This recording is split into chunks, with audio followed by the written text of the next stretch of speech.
RBD Material Fracture 노드에 대해서 좀 배워봤고요. 이제 그 노드를 설명하면서 이제 후디니가 그 프랙처 작업, 리지드 바디 시뮬레이션을 함에 있어서 좀 그 파이프라인을 좀 이렇게 새로운 파이프라인을 가져가려고 한다 이렇게 설명을 했어요. 그래서 이번에는 이제 그게 어떤 식으로 작업을 진행하게 되는지 이제 좀 후디니에서 제공하는 그 예제를 가지고 좀 확인을 해볼 거고요. 자, 후디니 실행시킨 상태에서 헬프를 들어가 보면요. 자, 이렇게 좀 내려보면 요 디스트랙션, 요 다이나믹스에 이렇게 디스트럭션 이래서 이제 그 프랙처 시뮬레이션들을 어떻게 할 수 있는지, 어떤 파이프라인으로 구성하는지 이렇게 좀 설명들이 나오는데요. 자, 이 중에 마지막에 보면은 여기 가이드 튜토리얼이라고 이렇게 항목이 있고 getting started 이제 시작을 이렇게 해보면은 여기서 이제 튜토리얼을 이렇게 좀 설명하면서 진행할 수 있게 이런 어셋을 하나 제공을 해줘요. 자, 요런 작업을 해보면서 이제 어떻게 시뮬레이션을 만들어 가는지 이제 좀 보자 이런 거고요. 자, 그래서 이렇게 내려보면은 자, 로드 디지털 어셋 앤 익스플로어 이렇게 어셋을 로드할 수 있게 이렇게 헬프에 이렇게 항목이 들어 있고요. 자, 여기서 로드 이렇게 눌러주면은 이제 여기에 그 프랙처 관련된 우리 새로운 이제 프랙처 방식을 설명할 수 있는 OTL이 하나 만들어지게 됩니다. 이제 노드가 이렇게 만들어지게 됩니다. 자, 카메라도 이미 다 들어있고요. 이렇게 확인해 보면은 이제 이런 상태의 어셋이 들어있는 거를 볼 수 있습니다. 자, 노드를 선택해 보면 이렇게 다음 스텝 이렇게 어떤 식으로 작업을 해나가는지 확인할 수 있게 버튼으로 구성이 되어 있고요. 일단 리셋 이렇게 한번 눌러주면 이제 스텝 1부터 시작할 수 있게 이렇게 제공을 해주고 있습니다. 자, 후디니의 헬프를 차근차근 읽어보면서 그냥 이게 어떤 식으로 구성되는지 직접 공부해도 되는데요. 이제 왔다 갔다 하기 불편하고 이제 좀 내용들을 설명하기 위해서 이제 요것들을 같이 보면서 수업을 진행해 보도록 하겠습니다. 자, 첫 번째 스텝에 들어가기 전에 안에 들어가 보면요. 자, 히터 오브젝트 그래서 이걸 부수는 이렇게 충격을 주는 오브젝트가 하나 들어 있고요. 월, 요 벽이 들어 있고요. 그 다음에 이제 시뮬레이션은 하지 않지만 이렇게 스태틱으로 쓰일 이런 기둥들이 몇 개가 박스 형태로 들어있고 이렇게 환경이 들어있고요. 네, 이 정도로 이렇게 씬이 구성되어 있는 걸 볼 수 있습니다. 카메라랑 라이트도 들어있죠. 매터리얼도 있고요. 자, 다만 이제 다른 것들은 특별히 건드리지 않을 거고요. 요 월 부분에 들어가서 여기 미리 이렇게 드롭박스로 이제 어떻게 작업 노드들이 만들어질지 이렇게 표시가 되어 있는데요. 자, 여기서 이제 차례대로 어떻게 진행하는지 같이 살펴볼 거예요. 자, 우선 이 월 만들어 놓은 이 어셋을 살펴보면요. 자, 이렇게 4개의 아웃풋이 들어있는 걸 볼 수 있고요. 자, 개별로 이렇게 한번 좀 보면은 여기 여기다 이렇게 클릭을 해주면 요 뷰 아웃풋 이렇게 상태를 볼 수 있고요. 인포메이션을 눌러서 이렇게 아웃풋별로 바꿔가면서 확인을 할 수도 있어요.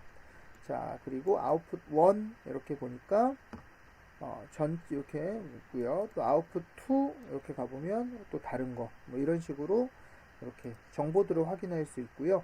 우클릭에 플래그라는 곳에 가보면은 output for view 이렇게 돼 있어서 보이는 거를 어떤 걸로 보일 거냐 이거를 여기서 골라줄 수도 있어요. 예를 들어서 아웃풋 3번 이렇게 눌러놓으면은 요 세 번째 아웃풋으로 지금 우리가 보고 있는 거고요. 다만 이거를 렌더 걸거나 이런 렌더를 건다 그래서 이게 렌더가 걸리지는 않고요. 첫 번째 아웃풋으로 기본적으로 렌더링이 걸리게 되어 있습니다. 자, 다시 원상 복귀해주고 자, 하나씩 그냥 널로더로 이렇게 달아서 좀 확인을 해보면요. 첫 번째 아웃풋에는 이렇게 전체가 다 나오는 걸 볼 수 있고요. 두 번째는 이렇게 나무 기둥만, 세 번째는 벽만, 네 번째는 이렇게 유리만 이렇게 나눠져 있는 걸 볼 수 있습니다. 이렇게 미리 준비를 해놨다고 보시면 될 것 같아요. 자, 후디니에서 프랙처 할 때 이제 권고사항이라고 하면요. 이제 겹쳐져 있으면 안 된다. 뭐 이런 얘기가 있고요. 그리고 막혀 있어야 된다. 이거는 이제 블린이나 보로노이 수업할 때 저도 여러 번 강조했었고요. 그 다음에 이제 이렇게 재질별로 이렇게 프랙처링 지금 유리, 나무, 벽 이런 식으로 프랙처링을 할 테니까 이제 그룹별로 이렇게 따로 나눠져 있으면 나중에 작업하기 유리합니다. 이런 식으로 이제 권고사항이 이렇게 설명이 되어 있고요. 다만 겹쳐져 있으면 안 된다 말이 맞기는 한데요. 시뮬레이션 실제로 해보면 약간씩 겹쳐 있는 것들은 그렇게 크게 문제가 되지는 않아요. 어느 정도 블랙 솔버들이 그냥 이렇게 적당히 붙여놓고 시뮬레이션 되든가 뭐 이렇게 떨어져 나가던가 이렇게 거슬릴 정도는 아닌데요. 이제 아무래도 이렇게 좀 가까이 보이거나 정교한 시뮬레이션 할 때는 그런 부분들까지 다 신경을 써주시면 조금 더 좋은 결과들을 얻을 수가 있겠죠. 자, 그래서 이렇게 어셋이 준비된 상태에서 자, 이제 밖에 나가서 여기 스텝 1을 눌러보면요. 이제 첫 번째 단계로 이 각각의 조각들을 RBD 매터리얼 프랙처 노드를 가지고 프랙처링을 이제 진행하는 노드들이 연결이 되는 것을 볼 수 있습니다. 자, 안에 들어가서 확인해 보면 이렇게 3개의 노드가 추가로 만들어졌고요. 자, 그래서 이렇게 두 번째 아웃풋에 이렇게 스토즈, 뭐 영어로 하면 나사못, 뭐 장식못 이런 뜻인 것 같은데 왜 이런 단어를 썼는지 모르겠지만요. 어찌됐건 요 나무 부분을 이렇게 RBD 이제 매터리얼 프랙처로 따로 프랙처링을 했고요. 그 다음에 요 세 번째 인풋은 이렇게 유리, 세 번째 인풋은 이렇게 벽 부분을 또 따로 여기서 드라이월 여기서 따로 프랙처링을 했고요. 마지막으로 이렇게 여기 글래스 부분을 또 따로 윈도우 이렇게 해서 프랙처링을 따로 해놨습니다. 프랙처 옵션을 잠깐 확인해 보면요. 자, 윈도우는 당연히 글래스 모드로 이제 프랙처링이 된 거를 확인할 수 있고요. 자, 그래서 이렇게 디테일 이런 거 치핑 써서 이렇게 프랙처링을 진행해 놓은 걸 볼 수 있고요.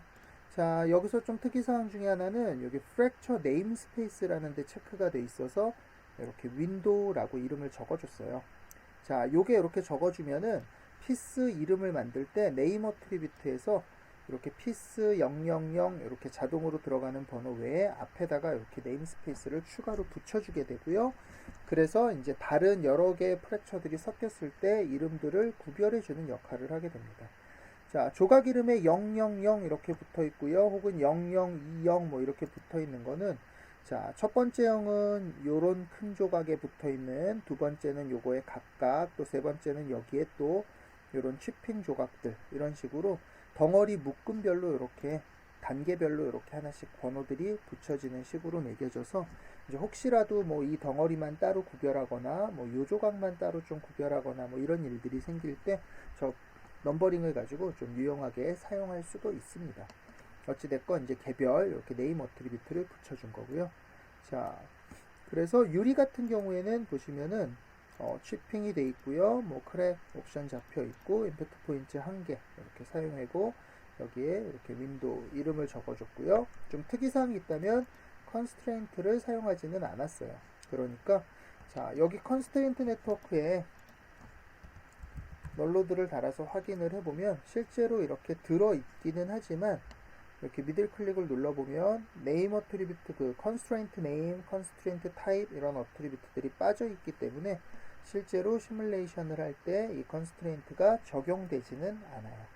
자, 그래서 이제 컨스트레인트가 꺼져 있고요. 얘를 켜게 되면 그 이름들이 들어가면서 이제 컨스트레인트로 쓸 수 있게 되는 거죠. 자, 나무를 한번 살펴보면요. 조금 무거운데요. 자, 나무를 살펴보면 이 나무 기둥들을 이렇게 우드 타입으로 프랙처링을 해놓은 거를 확인을 할 수 있을 거고요. 자, 잠시만 기다려 보겠습니다.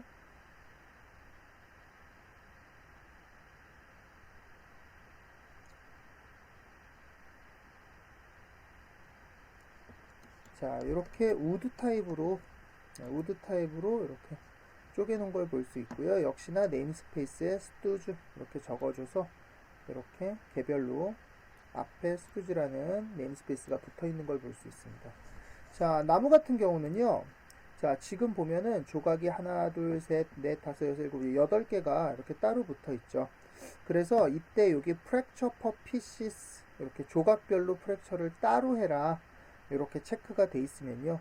그 나무 우리가 이렇게 판 가르고 하는 그 가이드 옵션들을 이제 개별로 적용하게 돼서 이렇게 개별로 요것도 개별로 이런 식으로 프랙처링을 해주게 됩니다. 요게 만약에 꺼지면은요 전체를 하나의 조각으로 놓고 프랙처링을 할 거고요. 그러면 이제 아마 굉장히 무거워지기도 하고요. 조각들도 그렇게 이제 보기 좋게 나오지가 않겠죠. 자, 그래서 이렇게 여러 개 오브젝트들을 이제 같은 스타일로 이렇게 조각 낼 때는 여기 체크가 돼 있어야 된다. 이렇게 이해하시면 될 것 같고요. 자, 클러스터 같은 경우는 이 경우에는 특별히 이렇게 뭐 묶어주고 이럴 이유는 없을 것 같아서 없을 걸로 판단돼서 이렇게 꺼져 있는 걸 볼 수 있고요. 컨스트레인트 쪽은 이제 이렇게 체크가 돼서 글루 컨스트레인트로 이렇게 디폴트 값으로 적용이 되어 있습니다. 자, 그래서 얘 같은 경우는 이 컨스트레인트로 확인해 보면요. 여기에 이름, 타입 이런 것들이 어트리뷰트가 포함되어 있는 걸 볼 수 있고요. 자, 마지막으로 이제 드라이워를 한번 보면요. 벽을 이렇게 프랙처링을 해준 거고요. 자, 이 벽 같은 경우는 이제 콘크리트 타입으로 당연히 진행을 해놨을 거고요. 자,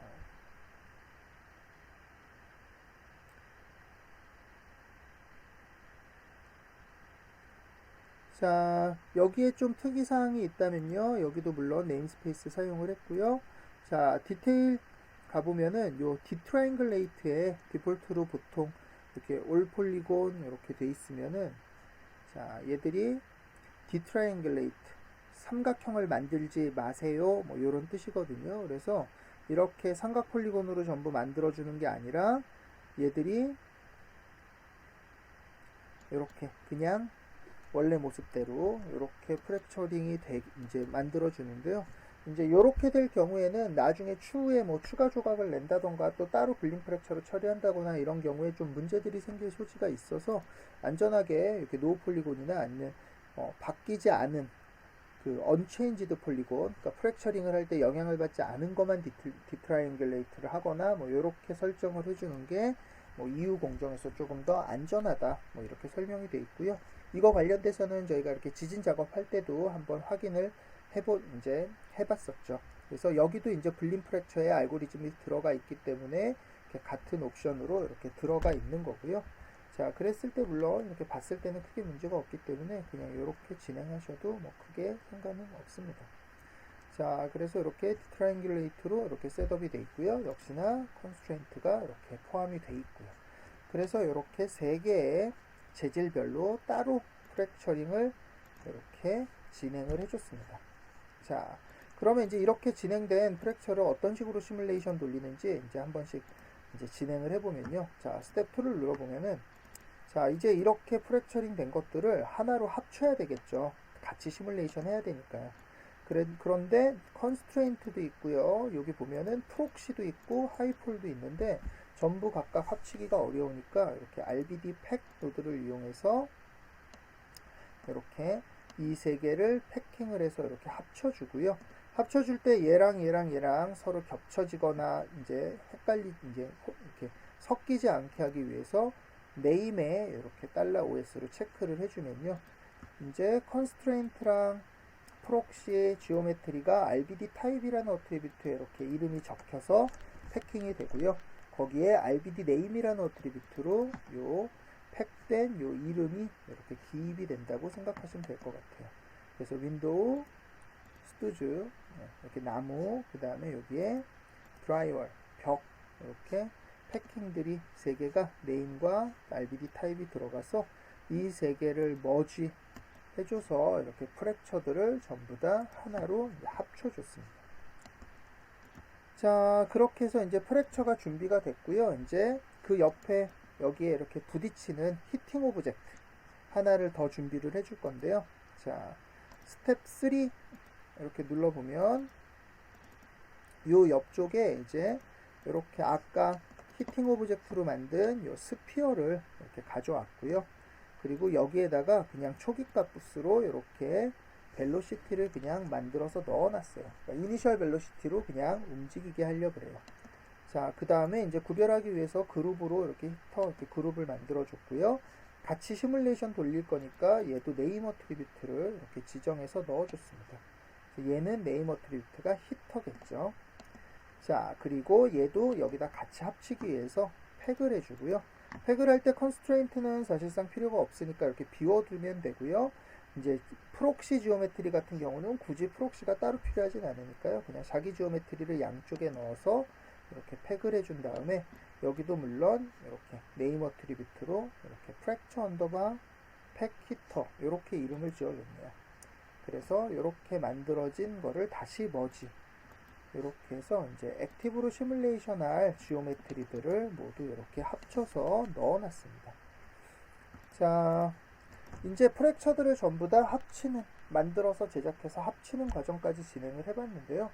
자, 이 새로운 RBD 프랙처 디스트럭션 파이프라인의 핵심은요, 답이 아니라 쌉에서 이 과정들이 이루어진다는 거예요.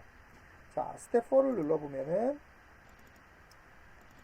자, 얘를 다시 RBD 언팩을 해서, 이제 팩을 해서 다 합쳐놨으니까, 이제 다시 언팩을 해서, 이렇게 컨스트레인트와, 그 다음에 여기 프록시와 여기 하이레스 원본 지오메트리를 이렇게 나눠놨었죠. 우리가 이제 지난 시간이 아니라 이제 프랙처, 글루 이런 거 컨스트레인트 배울 때요. 이 상태에서 RBD 오브젝트 이렇게 쉘프 탭을 이용하면 답 시뮬레이션으로 여기에 프록시 셋업, 컨스트레인트 셋업이 돼서 넘어간다 그랬었어요. 자, 그래서 그렇게 물론 진행을 해도 되지만 이제 그거보다 조금 더 간단하게 할 수 있는 방법을 제공을 해주는데요. 자, 다시 스텝 5 이렇게 눌러보면은, 자, 여기에다가 바로 지금 이 사이에 나중에 다른 노드들이 들어갈 거라 이렇게 좀 멀리 떨어져 있는데요. 자, 이렇게 RBD 블렛 솔버라는 노드를 그냥 바로 달아주면은 이게 바로 시뮬레이션을 여기서 바로 진행을 하게 됩니다. 자, 그러면 이거는 무슨 노드인가요? 보면요.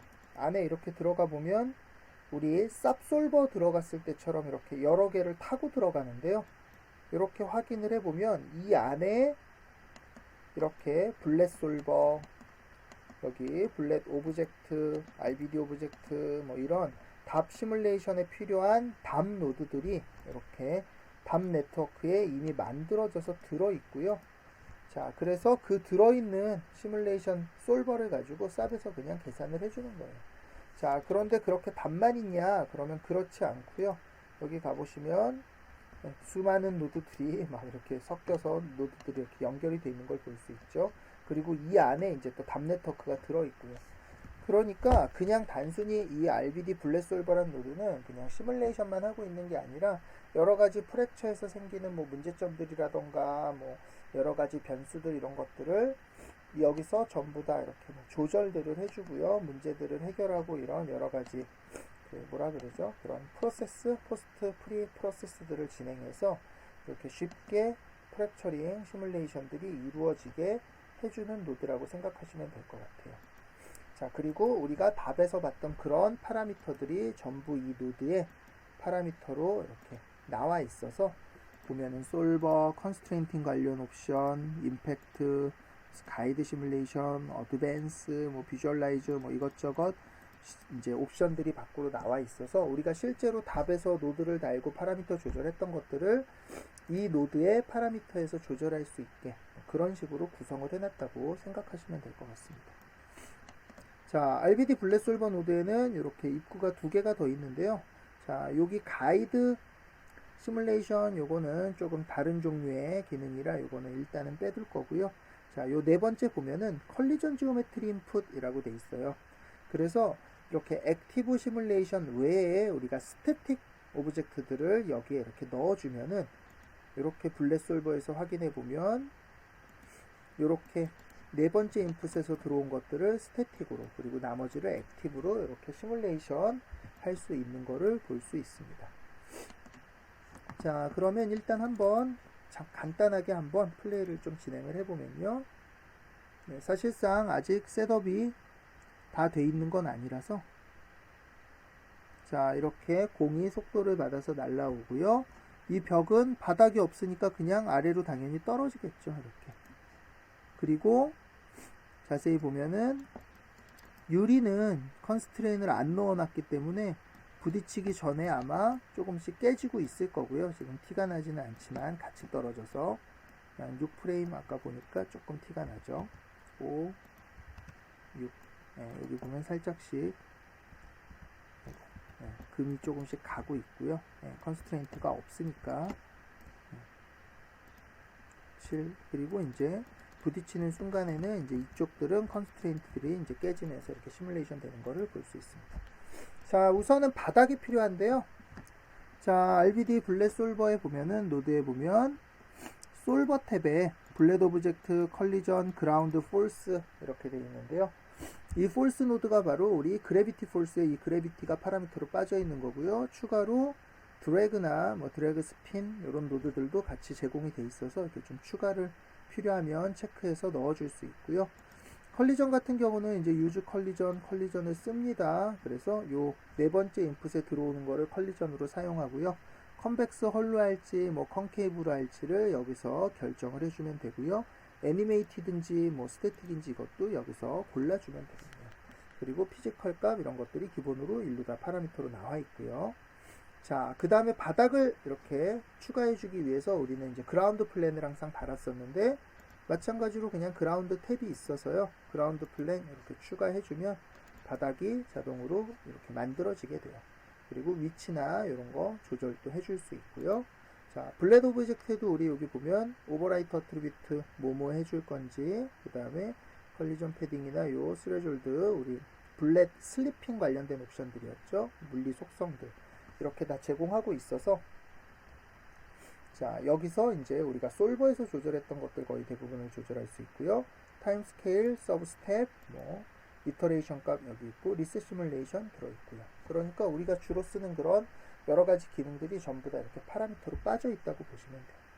자, 컨스트레인트 쪽은 이제 글루, 뭐 소프트 이렇게 또 쫙 들어 있는데요. 자, 우리가 사용하는 그런 컨스트레인트에 또 우리 그 세부 옵션들을 이렇게 밖으로 이렇게 빼놓은 거라고 이해하시면 될 것 같고요.